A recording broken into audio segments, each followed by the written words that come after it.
အမျိုးသားတဦးဟာသူ့ရဲ့ဘဝတစ်ခုလုံးကိုခွေးနဲ့ကြောင်အကောင်ကြီး3စီကျော်ကိုပြုစုဆောင်ရှောက်ဖို့အတွက်ပေးဆက်မြုပ်နှံထားခဲ့ပါတယ်။နေ့ရက်တိုင်းဟာနေမထွက်ခင်မူးတောင်းရတဲ့ချိန်ကနေစတင်တာဖြစ်ပြီးသူဟာတရိษံလေးတွေအားလုံးအတွက်အာဟာရပြည့်ဝသည့်မနက်စာအမြောက်ပါကိုချက်ပြုတ်ပြင်ဆင်ပေးပါတယ်။ခဏမကြာမီမှာပဲစားဖို့ခန်းလေးထဲမှာတော့အစာစားခြင်းလိုအလူအယက်ပေါ်ဟင်းနေကြတဲ့ခွေးဟောင်တန်းလေးနဲ့ကြောင်အော်တန်းလေးပြင်လာခဲ့ပါပြီ။သူဟာအစားအစာတစ်ခုချင်းစီကိုတရိษံလေးတွေရဲ့အချင်းကြီးနဲ့အလိုက်တကောင်ချင်းစီပြည်ပြီးခြားခြားဂရုတစိုက်ပြင်ဆင်ပေးတာပါ။သွားမကောင်းတော့တဲ့ခွေးဝကြီးတွေအတွက်အစာအီးလေးတွေလုပ်ပြီးလေမျက်စိမမြင်ရတဲ့ခွေးလေးတွေအတွက်အစာစားမဲ့နေရာကိုပုံတီတက်မှတ်ပေးထားတယ်လို့ကြီးကြတဲ့ကြောင်လေးတွေထက်လည်းသူတို့အကြိုက်ဆုံးအရာတွေကိုတီးတန့်ချက်ပြုတ်ပေးပါတယ်။သူတို့လေးနဲ့ပျော်ပျော်ရွှင်ရွှင်စားတောက်နေကြတာကိုကြည့်ပြီးအမျိုးသားဖြစ်သူဟာနှွေးထွေးစွာပြုံးနေခဲ့ပါတယ်။အားလုံးကျွေးမွေးပြီးမှဒါသူကိုယ်တိုင်အတွက်တော့ရိုးရှင်းလာတဲ့အသင်စားခောက်ဆွဲကြောင့်တစ်ခွက်ကိုပဲဖြော်တောက်လိမ့်ရှိတာပါ။မနက်7 နာရီထိုးတဲ့အခါမှာတော့သူဟာနောက်ထပ်အလုပ်တစ်ခုအတွက်အဆင်သင့်နေပါပြီ။သူဟာကုန်ပစ္စည်းပို့ဆောင်တဲ့ delivery truck driver အဖြစ်လုပ်ကိုင်နေတာဖြစ်ပြီးသူကားရဲ့ဘေးကစပီးယားခုံလေးကတော့ခွေးလေးတွေလိုက်ပါစီးနှင်ဖို့အတွက်အသီးသန့်ထည့်ထားပြီးတဲ့နေရာဖြစ်ပါတယ်။ငင်းငင်းစင်စင်ရှိတဲ့ခွေးလေးတွေကရှေ့ခန်းကနေအပေါ်လိုက်စီးခွင့်ရတယ်လို့အကောင်ကြီးရဲ့ခွေးတွေကိုတော့နောက်ခန်းကချင်းတောင်းနေနေမှာဘေးကင်းအောင်ထည့်ထားပေးပါတယ်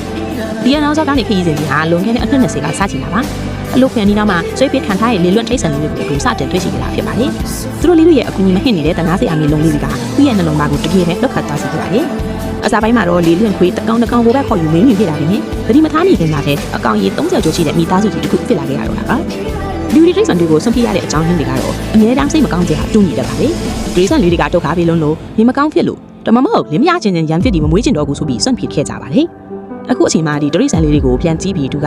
သူတို့လေးတွေထဲမှာကျွန်တော်ရဲ့အတိတ်ကဘဝကိုပြန်မြင်နေတယ်လို့ပြောပြခဲ့ပါတယ်။သူ့ရဲ့ကိုယ်ပိုင်ဘဝဟာလည်းစီးပွားရေးပျက်စီးတာနာကျင်စရာကောင်းတဲ့အိမ်တွေရင်းပွားခြင်းမှုမိသားစုနဲ့အဆက်အသွယ်ပြတ်တောက်ကြပြီးနေတကယ်ကိုခံစားခဲ့ရတယ်ရုန်းကန်ခဲ့ရတာဖြစ်ပါတယ်။ဘဝရဲ့အောက်ခြေအကျုံဆုံးဘယ်သူမှမရှိတော့ပဲအထီးကျိုင်ဆုံးအချိန်မှာဒီတိတ်ဆန်လေးတွေဟာသူ့ဘဝထဲကိုရောက်ရှိလာခဲ့ကြတာပါ။အခုနောက်ပိုင်းမှာတော့သူကသူတို့လေးတွေကိုအဖို့တံမိသားစုကြီးလိုခေါ်ဆိုရုံတည်းမကသူ့ဘဝကိုကယ်တင်ခဲ့တဲ့ကယ်တင်ရှင်လေးတွေလိုပါအတိအမြတ်ပြုထားရှာပါတယ်။ဒီအိမ်သားထဲမှာအသက်အကြီးဆုံးအဖွဲ့အစည်းကတော့ပေါ်မလို့အမီးရခဲ့ခွေးအိုကြီးဖြစ်ပါတယ်။သူရဲ့စက်ဆောင်ဟာလည်းတကယ်ကိုရင်ကွက်မှတ်တယ်ပါလို့မြင်။အိမ်ပြောင်းလို့မဲ့အပွားအိုကြီးတူကပေါ့ကိုမွေးပေးဖို့သူ့ကိုလာရောက်တောင်းဆိုခဲ့တာပါ။အစပိုင်းမှာသူကပေါ့ကိုမွေးစားမဲ့မိသားစုတစ်ခုစီကိုရှာဖွေလွှမ်းပြောင်းခဲ့ပြီးမြဲနောက်ပိုင်းမှာအဲ့ဒီမိသားစုကခွေးကိုပြန်လာပေးပြီးငွေတောင်းခဲ့ပါပြီ။ဒါကြောင့်သူဟာတနည်းဖြစ်သူနဲ့တည်တည်ချာချာတိုင်ပင်ပြီးသားမှလားဒေါ်လာ2000နဲ့တရက်တိတိပေးချိန်ပြီးပေါ့ကိုသူ့အိမ်မှာပဲအပြီးပိုင်းပြန်လဲခေါ်ယူစောင့်ရှောက်ခဲ့ပါလေ။အခုဆိုရင်ပေါ့ကအထက်ခဲအရာကိုအိုမင်းချင်းချော်ခဲ့ပြီးမျက်စိတစ်ဖက်လည်းကွဲနေခဲ့ပါလေ။ခြေထောက်တွေတုံးကြီးနေပြီးပြင်းထန်တဲ့လူယွန်ဝေဒနာကိုပါခံစားနေရပါလေ။အလုပ်ရက်မှာသူဟာပေါ့ကိုတရိษံစင်းဆရာဝန်စီတယောက်တည်းခေါ်သွားတယ်ပါလေ။